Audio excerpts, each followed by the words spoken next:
you. It's my pleasure to introduce you to our guest speaker and friend this evening, Rabbi Daniel Bogard. Come on up. Rabbi Bogard serves as a rabbi at Central Reform Congregation in St. Louis, Missouri, along with his wife, Rabbi Karen Bogard. Fun fact, it's the congregation at which he grew up. He gets to serve there as a rabbi, which sounds pretty dreamy, pretty awesome. He also teaches Christian clergy at Eden Theological Seminary and is often found in Jefferson City advocating for Jewish values to be represented in the public square. Rabbi Bogard is a co-founder and president of the board of Camp Indigo Point, a two-year-old sleepaway camp for transgender expansive and LGBTQ+ youth. Daniel is a senior rabbinic fellow of the Shalom Hartman Institute, and over the last few months, his work has been featured in any number of media sources, ranging from MSNBC to the front page of the Washington Post. He is also the proud parent of 3 amazing children. Won't you welcome Rabbi Daniel Bogard?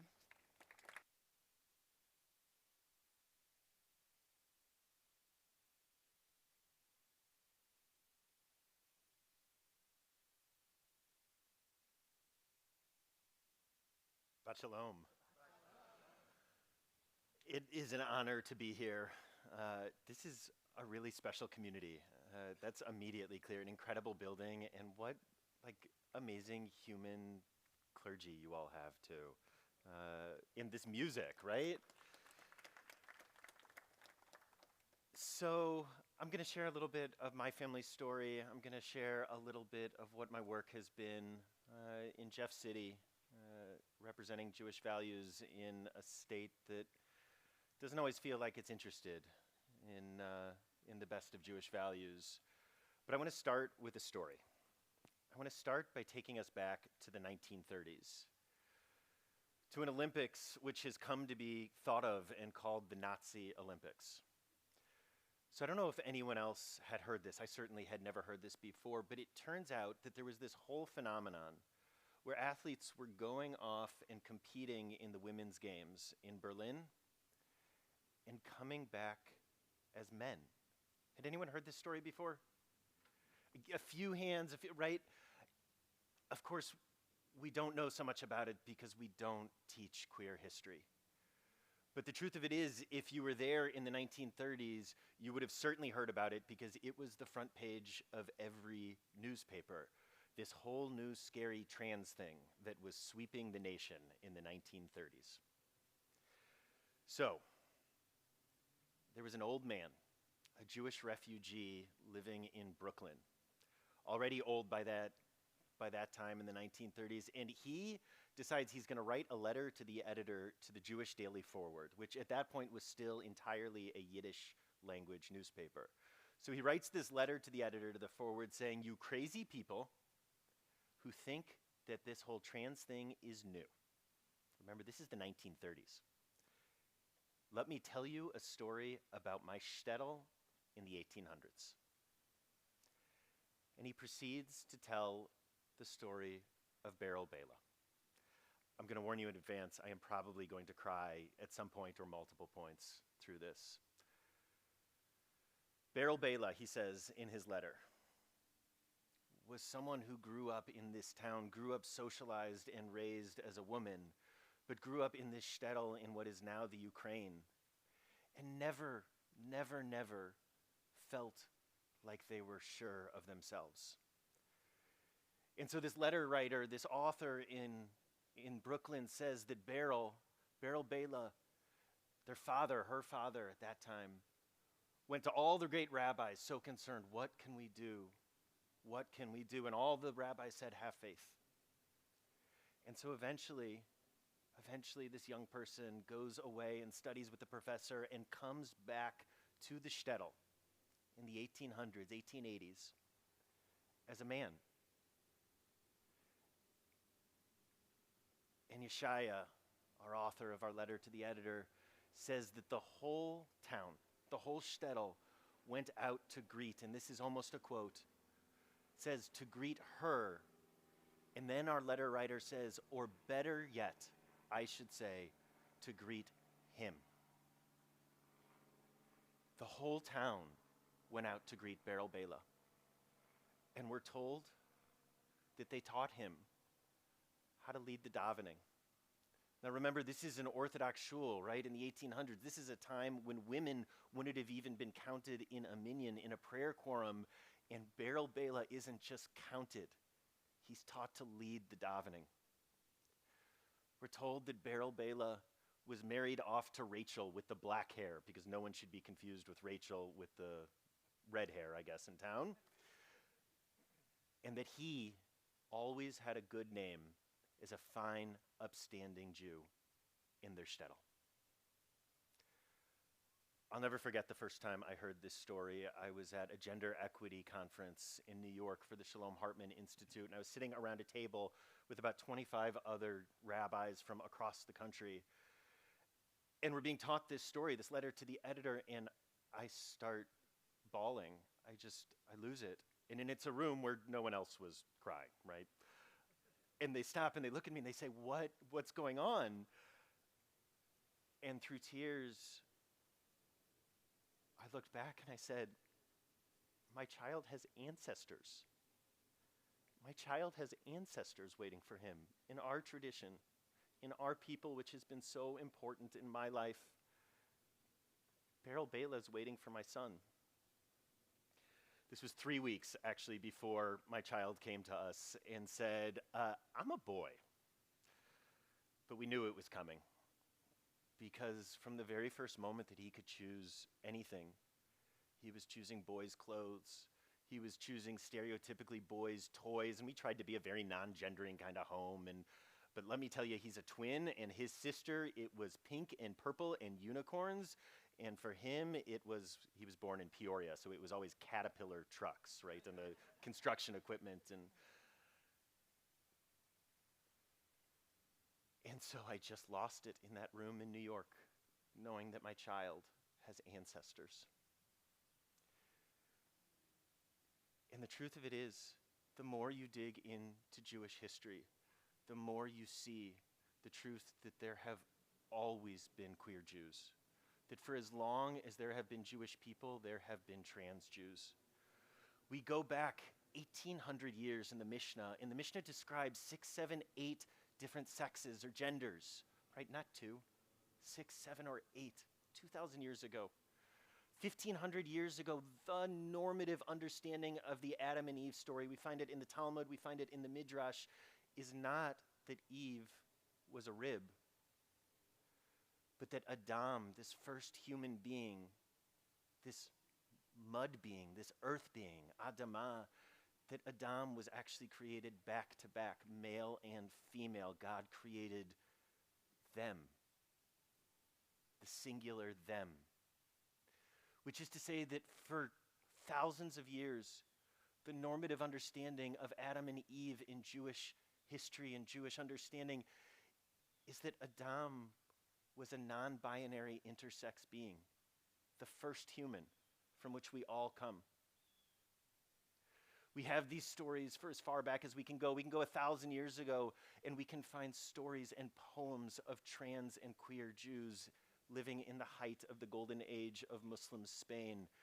Because wherever you go, there have always been queer people, and wherever you look in Jewish history, there have always been queer Jews. So I discovered these stories. I discovered this story of Beryl Bela. I discovered this truth that my son has always had ancestors. And it made me cry, because the first thing that you learn when you have a trans kid and you live in a state like Missouri is that you have to protect them from your government. I mean it, it's the first thing that you learn. In fact, the first people that I told that my son is trans, before we told his grandparents, before we told friends and family, the first people I told were the General Laws Committee of the Missouri House of Representatives. Because every year, for the last 4 years, we have had bill after bill after bill targeting trans kids in our state. This year alone. Now understand, Missouri, thankfully, it's the only good thing about our legislature. It's a part-time legislature.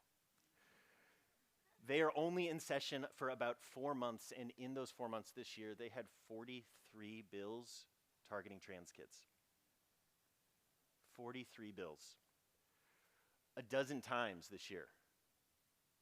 Truly, not an exaggeration, a dozen times this year, I woke up and I schlepped to Jeff City, which is over 2 hours from St. Louis, so that I could stand up, so that I could testify, so that I could look my lawmakers in the eye and beg them, and that is what we are doing, begging them to not come after my child, to not target my family. So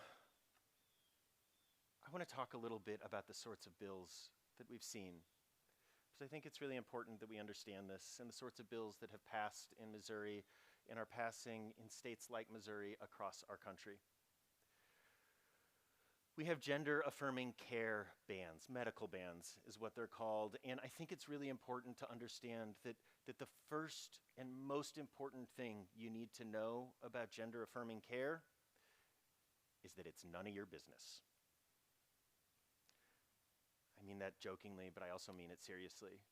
This is medical care, and this is care that's about the best advice and the best concerns of doctors and psychologists and therapists, and it's about a group of ideological representatives who have decided that they can demonize and target children like my kid for political gain for themselves.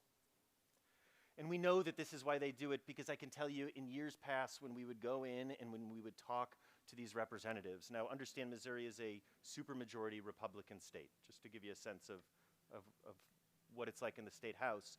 And you'd go down and you'd talk to these folks and you'd meet with them in their back offices, and so many of them would tell you, we don't like these bills. We know these bills are bad. We know that these bills hurt kids, but they're good politics for us. They'll say this to you. But then they would work to make sure that even though they'd come up and even though they'd get a vote, that they'd happen late enough in session, they'd happen in a way that they weren't going to become law. And this year things changed. This year things changed because these representatives stopped meeting with us. They stopped looking us in the eye. They stopped being able to see the humanity of our families and of our kids. And you could see it.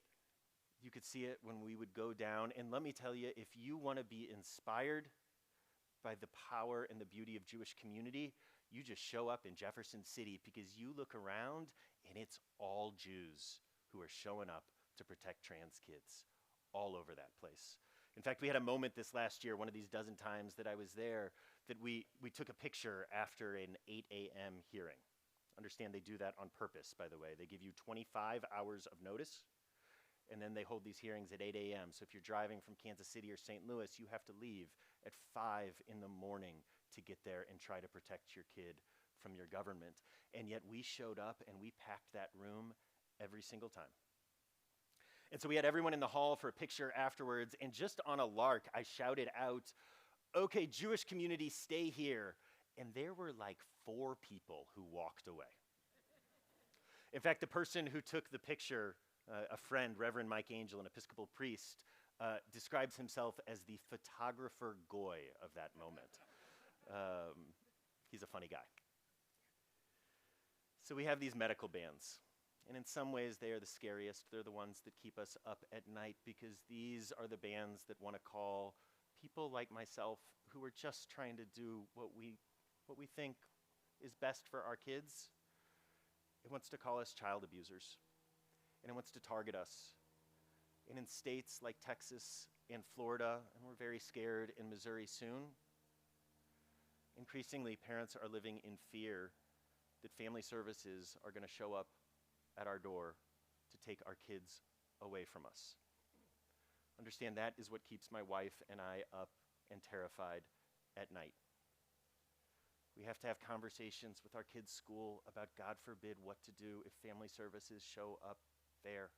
Our amazing, affirming Jewish school that has sent an administrator to every single one of those hearings, by the way. But it's the fear that we live with, and it's the fear that every parent, every loving, affirming parent of a trans kid in a red state that I know is up at night scared of. Then, of course, there's the sports bans. And the sports bans are so pernicious. They're so dangerous because they get good people to question things like fairness, right? I mean, it makes sense. You look at it on its face and you start questioning, and there's all sorts of wonderful answers to help understand this, by the way, and I'm happy to talk about this in depth later with folks. But the short version, the short thing to understand here is, for as long as there has been gendered athletics, these organizations have been struggling with these issues.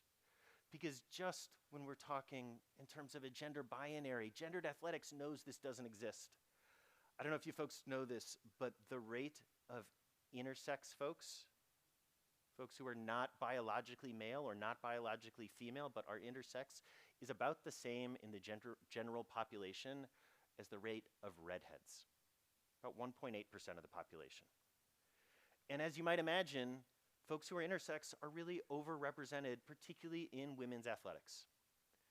Which is to say, this isn't an issue because these organizations, from the NCAA to high school sports to the Olympics, have standards and have been struggling with these questions for a long, long time.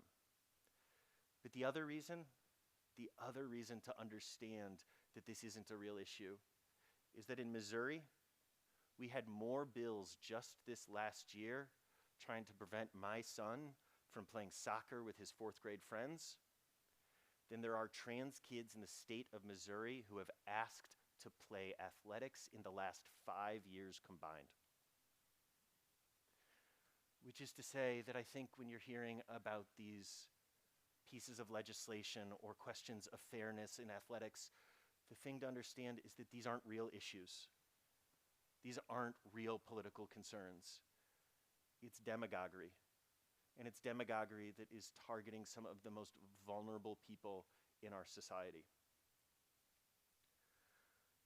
My son's life, let me promise you, being trans is like the 17th most interesting thing about him. He's 10 years old and he does 3D modeling on his computer that he built himself on Blender, and I don't even understand half the words I just said to you there, but he's a kid who's amazing at everything. He plays ukulele, he excels at sports, and yet for our legislature, they only want to talk about what they think his genitals might look like. I've sat in Senate hearing rooms when sitting senators have asked 12-year-olds what their genitals look like. I've been in rooms with state representatives where we have come to beg them just to leave our families alone, where they have looked at our children and said, "Do you need us to protect you from your parents? Do you want us to take you away from them?" Imagine a 9-year-old being told that by a representative while they're sitting there with their mom.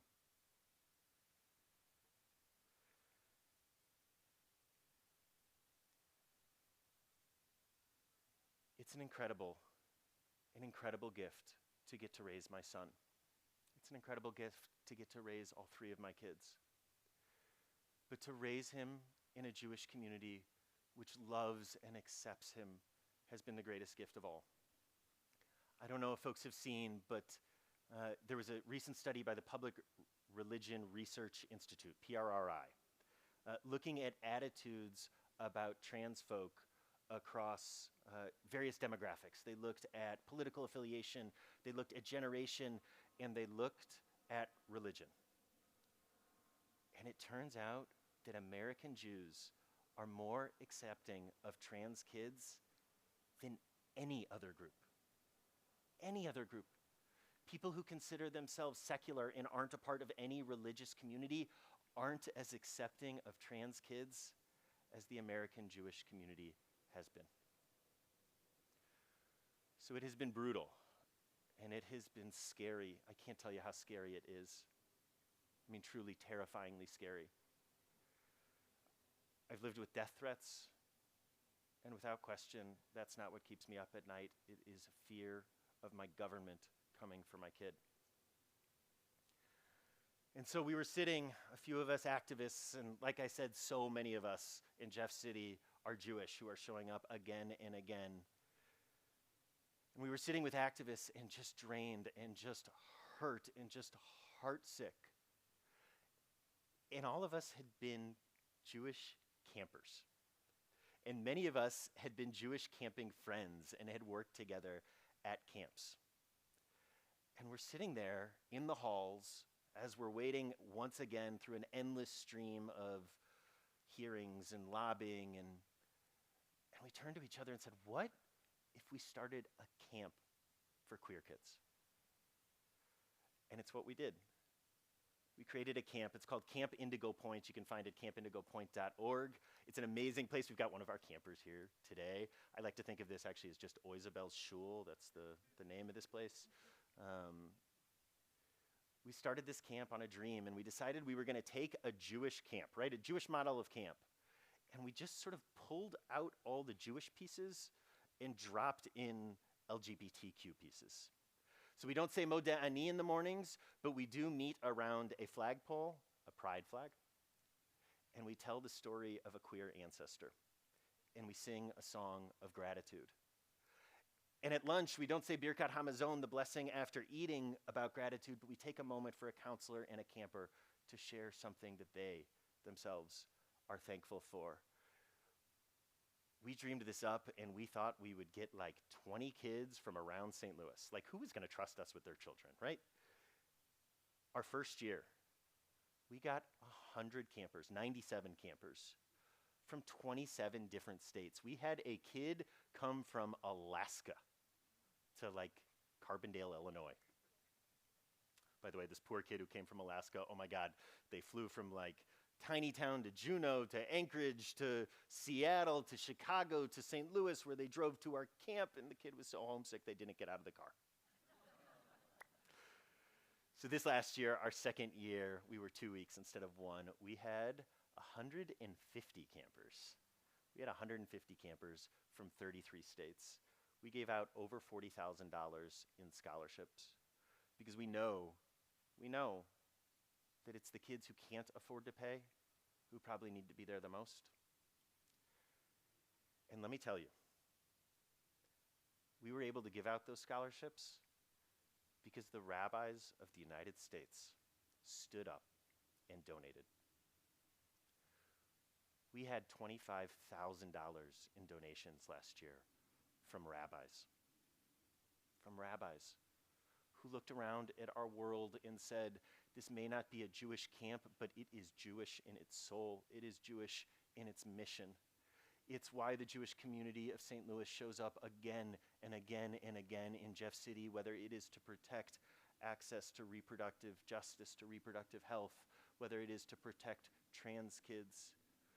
For issue after issue, we are there to represent Jewish values in the public square that doesn't always seem interested in hearing from us. And let me tell you, the other intersection is to watch as anti-Semitism and transphobia have intersected in these places.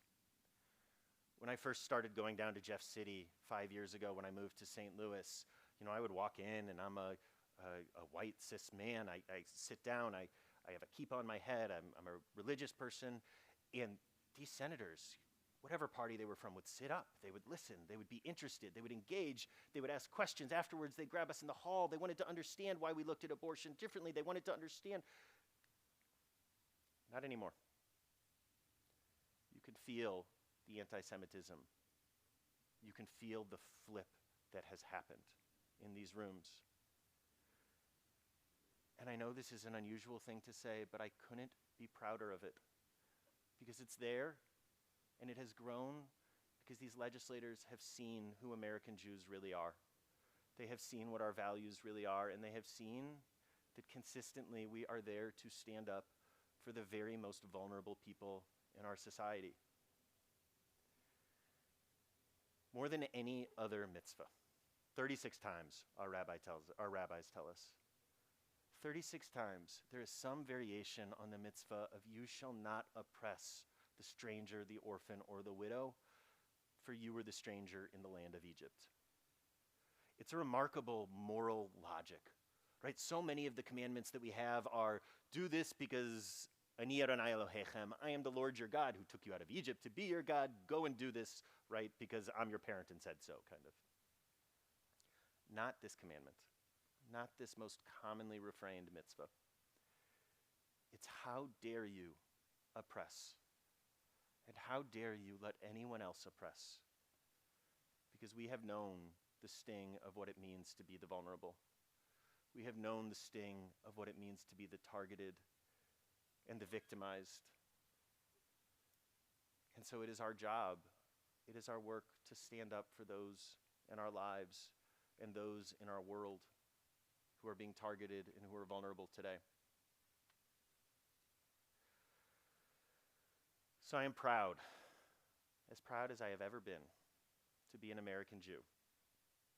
And I am scared, as scared as I have ever been, to be an American living with a trans kid in my home state. I'm raising my kid not just in my home congregation, but in my home. My son lives in my childhood bedroom, which was my dad's childhood bedroom, which my grandpa built the house of. And we haven't planted trees in our backyard because we're scared we're going to have to flee. I work in my childhood congregation, and I feel so lucky to work there, and I hope to stay there my whole life. And it feels about 50-50 as to whether we're going to be able to be here for the next 3 or 4 years. All my kids were born in Illinois. Thank God. Because let me tell you, one thing that I didn't realize until beginning to go through this is that your civil rights for your entire life are different based on where you were born. In Missouri, if you're a trans kid or a trans adult, you can't change your gender marker on your license or your birth certificate unless you have surgery that renders you sterile.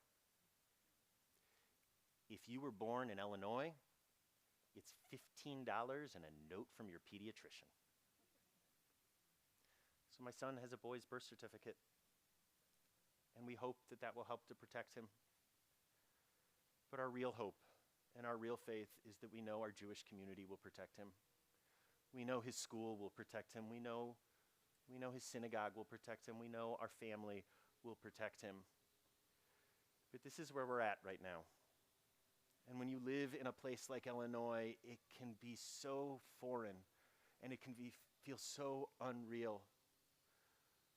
But it's getting scary in Missouri. It's getting scary every day. And so I'm so grateful for you all. I'm so grateful for taking a moment to celebrate a Pride Shabbat, even if it's at the end of August. I'm so grateful for your work of making this a safe and caring place for trans and gender expansive and queer folk, and for all of those who are vulnerable in our world. I'm so grateful for this community. I'm so grateful to your incredible rabbis. And I am so grateful to Jewish history and to the ancestors that my son has waiting for him. So thank you. Thank you for having me. Should we do questions? At the Oneg, if anyone has any questions at all. Thank you, everyone.